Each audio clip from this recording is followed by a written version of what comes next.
இந்த கொஸ்டினில் ஏபிசிடி ஆகியன இயல் எண்கள் அப்படி சொல்லி கொடுத்துருக்காங்க. கொடுத்துட்டு நமக்கு ஒரு 4 ஈக்குவேஷன்ஸ் கொடுத்துருக்காங்க. கொடுத்துட்டு எண்ணில் ஏறு வரிசையில் எழுதணும். இந்த நம்பர்ஸ் எல்லாம் நம்ம ஏறு வரிசையில் ஃபார்ம் பண்ணணும். ஃபஸ்ட் ஈக்குவேஷன் எடுத்துகிட்டேன்னு வச்சுக்கோங்க. சி கண்டுபிடிக்கிறதுக்கு எனக்கு ஏபி ரெண்டும் வேணும். இப்போ அதே மாதிரி இந்த ஈக்குவேஷன் பாருங்கள், பி கண்டுபிடிக்கவும் 2 வேணும், ஏ கண்டுபிடிக்கவும் 2 வேணும். ஆனால் இதில் மட்டும் கொஞ்சம் வித்தியாசம். இ கண்டுபிடிக்கிறதுக்கு எனக்கு பி மட்டும் தெரிஞ்சால் போதும். நான் என்ன பண்ணுறேன், பியை வந்து 1ன்னு வச்சுக்கிறேன். 1ன்னு வச்சுக்கிட்டு இதில் நான் சப்ஸ்டியூட் பண்ணேன். 2 × 1, ஈயோட வேல்யூ 2. இப்போ எனக்கு பிஇ ரெண்டும் தெரிஞ்சிடுச்சு. இதை தூக்கி நம்ம ஏ ஈக்குவேஷனில் சப்ஸ்டியூட் பண்ணுவோம். ஏ ஈக்குவல் டு பி ப்ளஸ் இயா, அப்போது 1 + 2 ஈக்குவல் டு என்னது 3.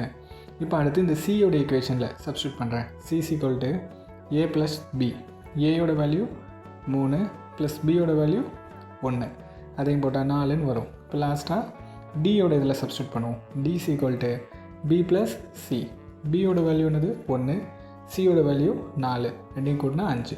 இப்போ இருக்கையில் சின்னது என்னது, பி தான் சின்னது. அப்போ பிலேருந்து ஸ்டார்ட் பண்ணுவோம்.